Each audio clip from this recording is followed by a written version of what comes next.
प्यारे विद्यार्थियों, मेरा आज का व्याख्यान केंद्रित होगा एक नए टॉपिक जो कि एनिमल बिहेवियर का टॉपिक है, इम्प्रिंटिंग पर। इम्प्रिंटिंग एक तरह का लर्निंग बिहेवियर है जिस पर जो अनुसंधान हुआ, एक वैज्ञानिक है कोनराड लॉरेंज,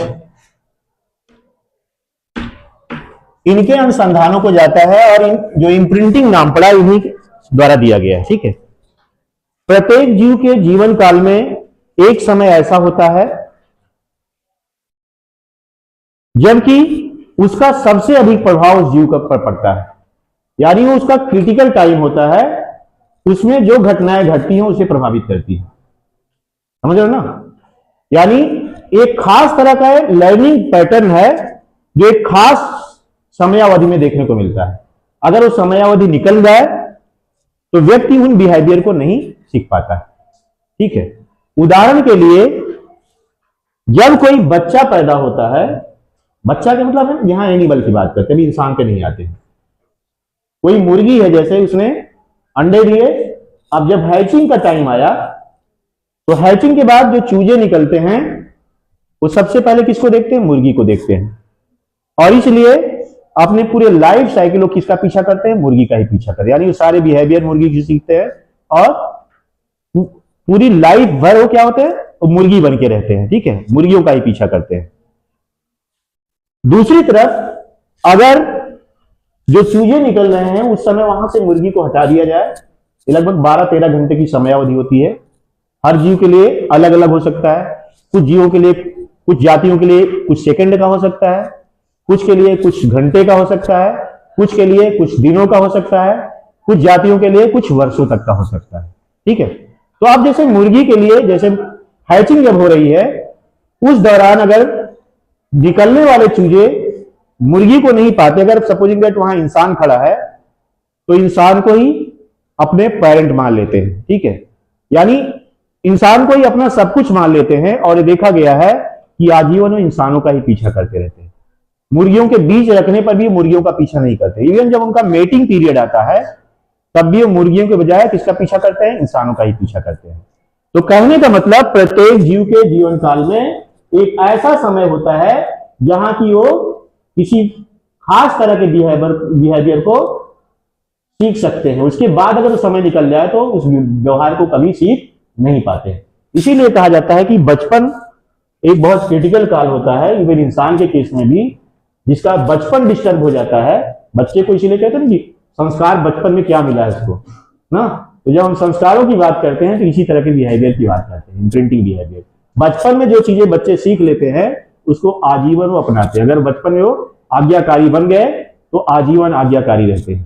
ठीक है, तो ये चीजें हैं। तो इसी तरह से मेरे कहने का मतलब कोनराड लॉरेंज ने ऐसे कुछ गूजलिंग पर प्रयोग किए, कुछ ऐसे जंगली बतखें थी या जंगली कह सकते हैं हंस थे, उन पर प्रयोग किया। उन्होंने क्या किया कि जब हैचिंग टाइम आया तो उनको हटा दिया गया, यानी उसकी मां जो बतख थी उसको हटा दिया उन्होंने। ठीक है, और उसके स्थान पे खुद खड़े हो गए। अब उसके बाद उससे जो चूजे निकले उन्होंने क्या किया? कोनराड लॉरेंज का जहां जाते हो चूजे पीछे पीछे जाते।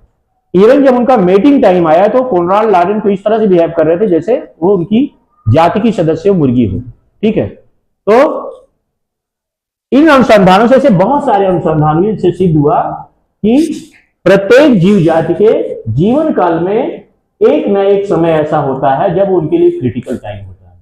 उसमें जो चीजें वो सीख जाते हैं उसको जीवन भर उनमें अंकित हो जाती है, यानी इम्प्रिंट हो जाती है उनके मन मस्तिष्क पे, और पूरी लाइफ वो उसी के हिसाब से तय करते हैं।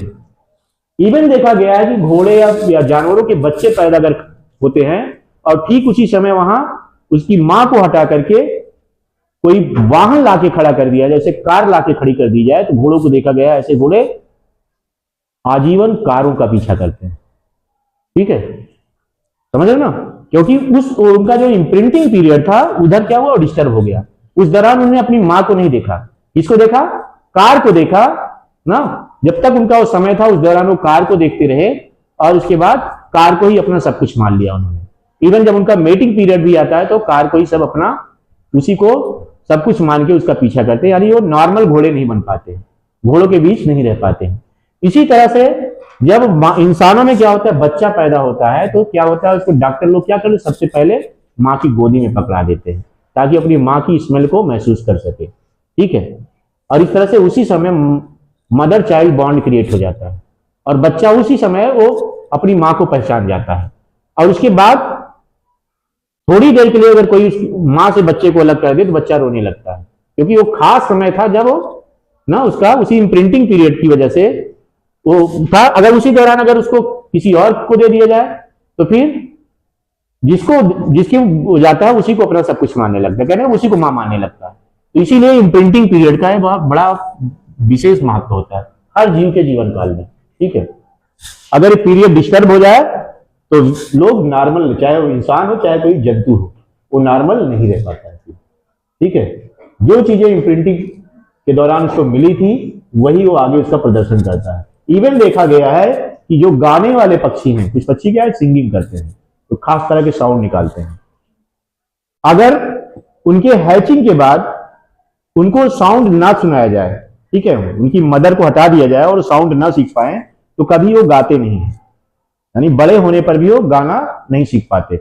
लेकिन अगर उसी दौरान एक टेप रिकॉर्डर में उसकी माँ की आवाज को या उसके जाति के सदस्यों की जो सिंगिंग साउंड है उसको करके लगा दिया जाए, प्ले कर दिया जाए, तो जो चूजे हैं उससे वो साउंड सीख करके वो आगे उस सिंगिंग प्रक्रिया को अपना लेते हैं, ठीक है, जो कि उनका इम्प्रिंटिंग समय होता है। तो इसीलिए प्रत्येक जीव के जीवन काल में इस समय का बहुत बड़ा महत्व है।